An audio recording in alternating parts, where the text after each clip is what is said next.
Bienvenidos a mi clase de mate con Norma Valencia. Hola, hoy vamos a hablar sobre la descripción de datos bivariados. Cuando se miden dos variables en una sola unidad experimental, la información obtenida se conoce como datos bivariados. Por ejemplo, el número de integrantes de una familia y el gasto de alimentación, el precio de venta de un inmueble y los metros cuadrados de construcción, la altura y el peso de un grupo de infantes, el precio por noche y el número de estrellas de un hotel. Nosotros vamos a poder representar esta información mediante gráficas. Tenemos gráficas para variables cualitativas o cuando por lo menos una de las dos variables es cualitativa. En este caso podemos utilizar la gráfica de sectores, de barras y de líneas. Pero también algunas veces nos vamos a encontrar que si yo tengo una variable cualitativa y una cuantitativa, se midieron en dos poblaciones distintas. Para este caso, vamos a usar las gráficas de sectores comparativa, barras apilada y líneas comparativa. Recuerden que estas primeras tres ya las hemos visto anteriormente, por lo tanto nos vamos a enfocar ahora a estas que son nuevas. Vamos a ver el siguiente ejemplo. Para una gráfica de sectores comparativa tenemos la siguiente información. En una escuela pública se recabó que 24 profesores son de tiempo completo, 57 son profesores asociados y 69 son profesores adjuntos, siendo un total de 150 profesores. Mientras que en una escuela privada, 60 profesores son de tiempo completo, 78 son profesores asociados y 112 son profesores adjuntos, dando un total de 250. Para poder hacer esta gráfica de sectores comparativa, lo que tengo que hacer es graficar cada uno de estos, es decir, la información de la pública y la información de la privada. Recordemos que para graficarlos lo que tengo que hacer es pasar esto a frecuencia relativa, de ahí a porcentaje, sacar la proporción del ángulo para saber cuál es el ángulo de cada uno de estos sectores y poder construir nuestra gráfica. Con estos dos sectores podemos observar lo siguiente. En cuanto a profesores adjuntos, prácticamente tienen la misma cantidad, la escuela pública y la privada. El gran cambio se observa en los profesores de tiempo completo, mientras que en la pública es de 16%, en la privada es el 24%. Mientras que asociado, si se dan cuenta, en pública es mucho mayor que en privada, pero corresponde a que es parte de esto del tiempo completo. Es decir, al haber más de tiempo completo en la privada, pues se reduce el número de profesores asociados. Podríamos investigar si esto se debe a que los profesores de tiempo completo tienen un mayor salario y por eso en las escuelas privadas hay más que en las escuelas públicas. Continuamos con otro ejemplo. Para esta gráfica de barras comparativa, lo que tenemos aquí es los precios de una noche de hospedaje en dos tipos de hotel. Un hotel de tipo ejecutivo y un hotel con servicio completo. Tenemos los precios para Ciudad de México, Guadalajara y Monterrey. Por lo tanto, aquí lo que hacemos es que la altura de las barras correspondería al precio de cada noche. Lo que observamos, estas barras azules serían el ejecutivo y las amarillas serían las de servicio completo. Podemos observar cómo en la Ciudad de México y en Guadalajara es más barato hospedarse en un hotel de servicio completo, mientras que en la ciudad de Monterrey es más barato el tipo ejecutivo, siendo aún de la misma cadena de hoteles. Y bueno, de aquí podríamos investigar más a fondo porque en Monterrey es distinto que en Ciudad de México y Guadalajara. Vamos a continuar con otro ejemplo, que es la gráfica de barras apiladas. Para esta gráfica de barras apiladas tenemos lo siguiente. Tenemos el porcentaje de población de menor a 20 años agrupado en 0 a 4 años, 5 a 9 años, 10 a 14 años, de 15 a 19 años y clasificado en mujeres y hombres. De tal forma que lo que yo estoy aquí graficando es una barra para cada grupo de edad, para los de 0 a 4, de 5 a 9, de 10 a 14, de 15 a 19, y de aquí puedo observar qué tanto de la barra corresponde a mujeres y a hombres, y también en conjunto qué porcentaje de la población forma, por ejemplo, los de 0 a 4 años es menor al 9%, mientras que de 5 a 9 y de 10 a 14 es mayor al 9% de la población, y de 15 a 19 años es exactamente el 9% de la población. Y como, por ejemplo, en este de 5 a 9 años, hay mucho más hombres, se ve ligeramente más larga esta barra que la de mujeres, y aquí al revés, la de mujeres es ligeramente más larga que la de hombres. Y tenemos esta gráfica de líneas comparativa. Recordemos que la gráfica de líneas nos sirve para series de tiempo, es decir, cuando mido periódicamente algo que sea cada día, cada semana, cada año, etcétera, ¿sí? Siempre se mide en el mismo periodo de tiempo. Lo que tenemos aquí es los precios de la harina de maíz maseca, el precio por kilo en estas fechas, y el precio promedio de la tortilla igual por 1 kilo. En esta gráfica de líneas vemos las fechas en la parte inferior, el precio en el eje vertical, el precio de la harina es esta línea azul y el precio promedio de la tortilla es la línea roja. Ambos son precios promedio a nivel nacional en México. Podemos observar, sobre todo en estos cambios, cómo aquí que bajo el precio de la harina se ve reflejado en el precio de la tortilla. Y como aquí igual este precio subió y aquí subió igual ligeramente. Así podemos ver cómo podría estar relacionado el precio de la harina con el precio de la tortilla. Es decir, las gráficas comparativas nos van a permitir hacer, preguntarnos, cuestionarnos si están relacionadas las variables. Ahora bien, ¿qué pasa cuando las dos variables son cuantitativas? Para ello vamos a utilizar el diagrama de dispersión, también conocido como diagrama de puntos, donde una de las variables se va a graficar sobre el eje horizontal y la otra variable sobre el eje vertical. En este caso tenemos aquí el metro cuadrado de construcción, que está graficado en el eje horizontal, y el precio en millones de pesos, que está en el eje vertical. Estos son los precios de departamentos en la colonia Ex Hacienda Coapa. Es decir, un departamento que tiene 70 metros de construcción tiene un valor de 2.5 millones de pesos.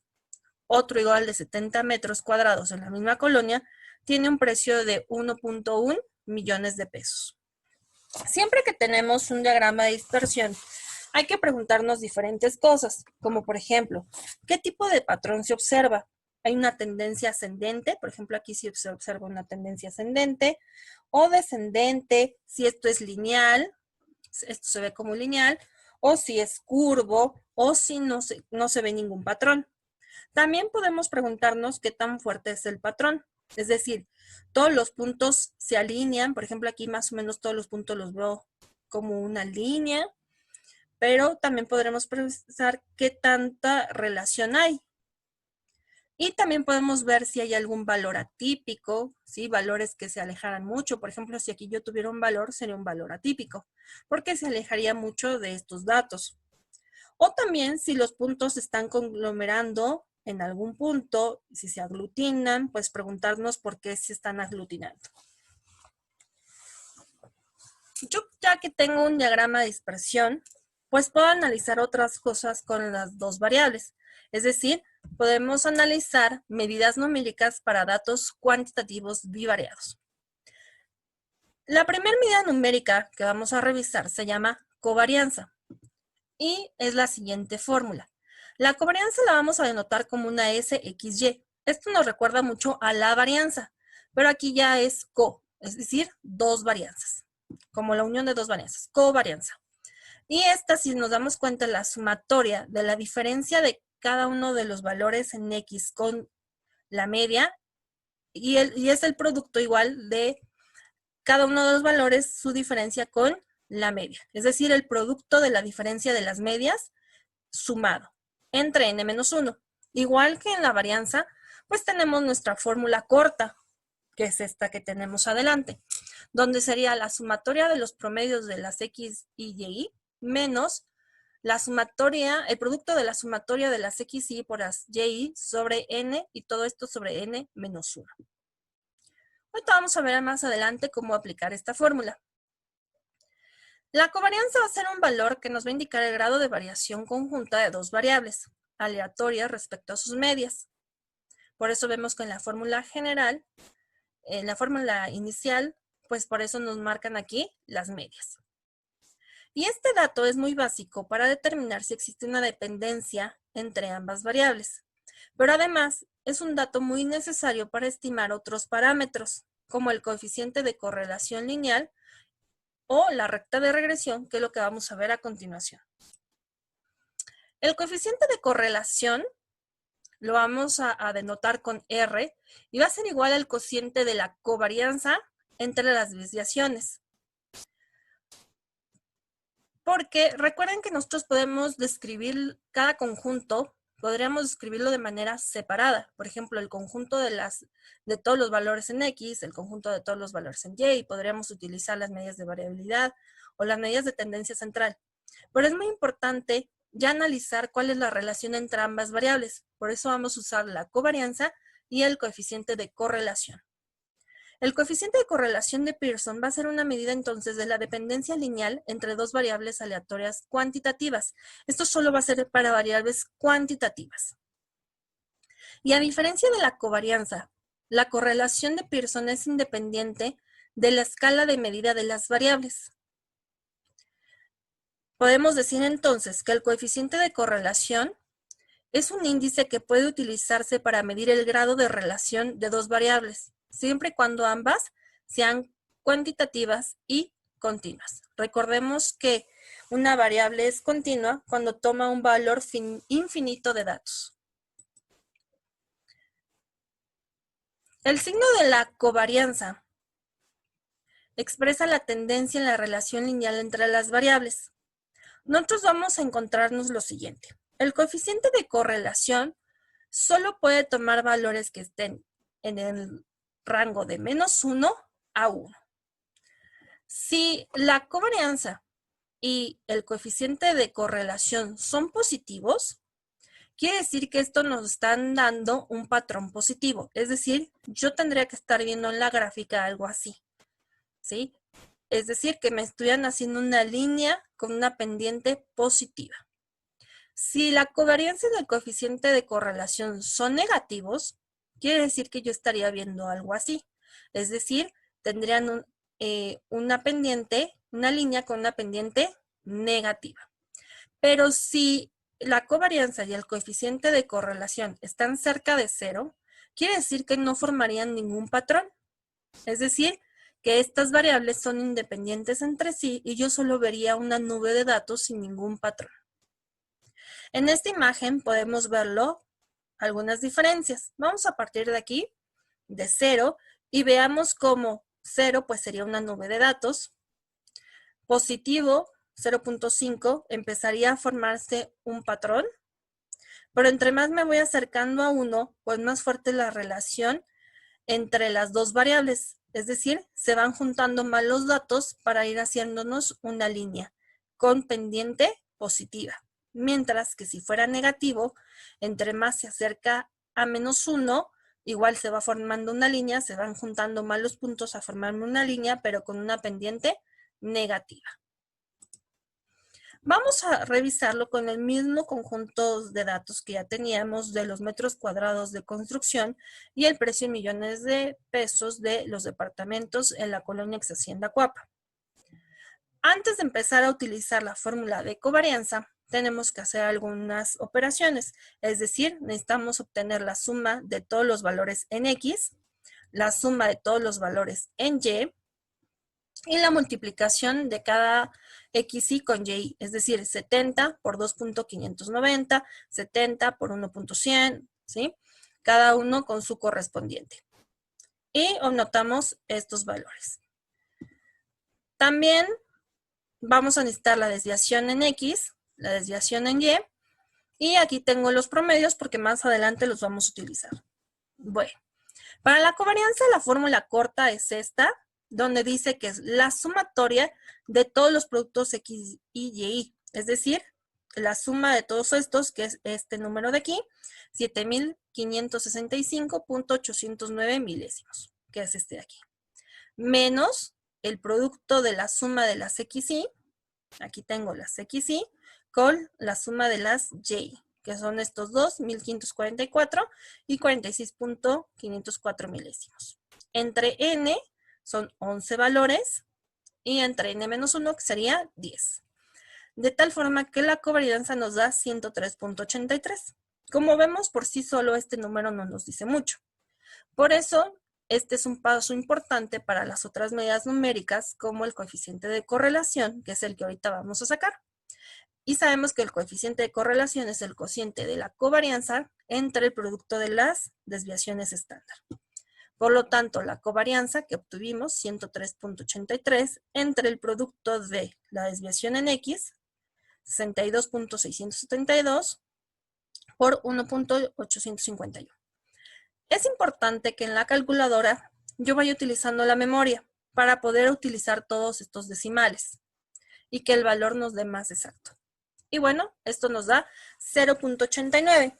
De acuerdo a los datos de la imagen anterior, vemos que 0.89 estaría muy cerca de aquí. Es decir, esto tiene una forma que es un patrón positivo. Y al estar tan más cerca de 1, pues quiere decir que su relación es muy cercana. Si recordamos nuestra gráfica, pues vemos como si se ve una línea y nos está diciendo que la relación entre las dos variables, pues sí es muy importante. Ahora bien, con este coeficiente de correlación donde me está diciendo que la relación de las dos variables es muy importante, entonces yo ya puedo pensar que una variable puede ser dependiente de la otra. Es decir, el precio va a depender del metraje o los metros de construcción. Y si eso sucede, si el precio depende de los metros cuadrados de construcción, yo puedo encontrar algo que se llama la recta de mejor ajuste, también conocida recta como de mínimos cuadrados o recta de regresión.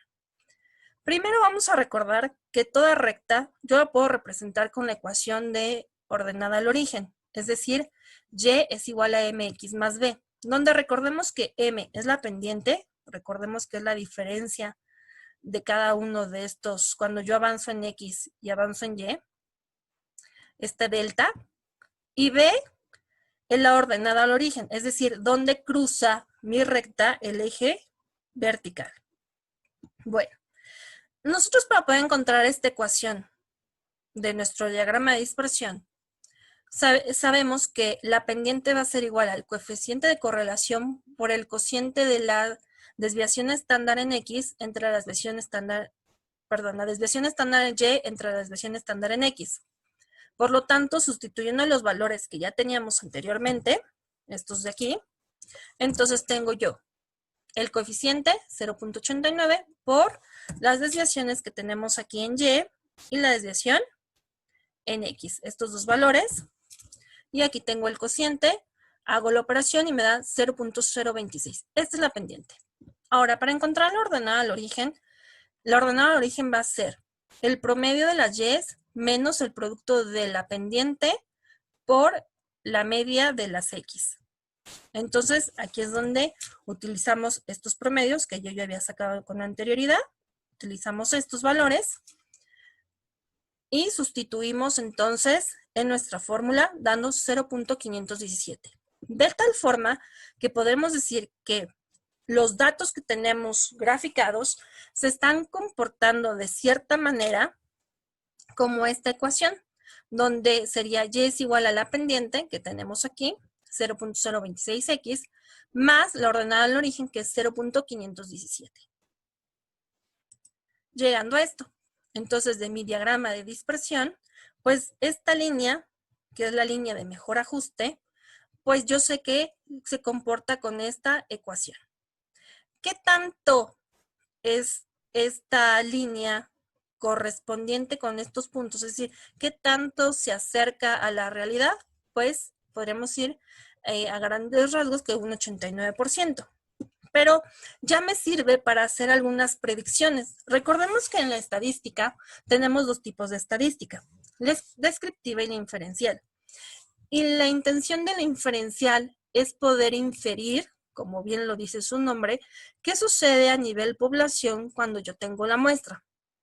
Entonces yo también puedo, en este caso, predecir, en este caso en específico, si yo tengo tal número de metros cuadrados, ¿cuál sería el precio? Y vamos a usar ese ejemplo. Utilizando entonces esta ecuación, ¿qué pasa si yo buscara un departamento de 150 metros cuadrados? ¿Cuál es el precio aproximado de venta? Es decir, acuérdense que es una aproximación, porque esto, si esta R hubiera sido 1, sabríamos que entonces sí, lo que nos dé la ecuación, eso es. Aquí, como no está en 1, pues solo sabemos que es una aproximación. Por lo tanto, en esta fórmula sustituimos el valor de 150 y llegamos a que Y es igual a 0.026 por 150 más 0.517. Realizando la operación, sabemos que el precio de venta de un departamento de 150 metros cuadrados debe ser aproximadamente de 4.417 millones de pesos. Recordemos, simplemente es una aproximación, pero sí me daría una buena idea de cuánto es el dinero que yo tendría que estar invirtiendo para poder comprar ese departamento. Y bueno, pues esto sería todo en cuestión de datos bivariados. Espero que les sea de utilidad. Saludos.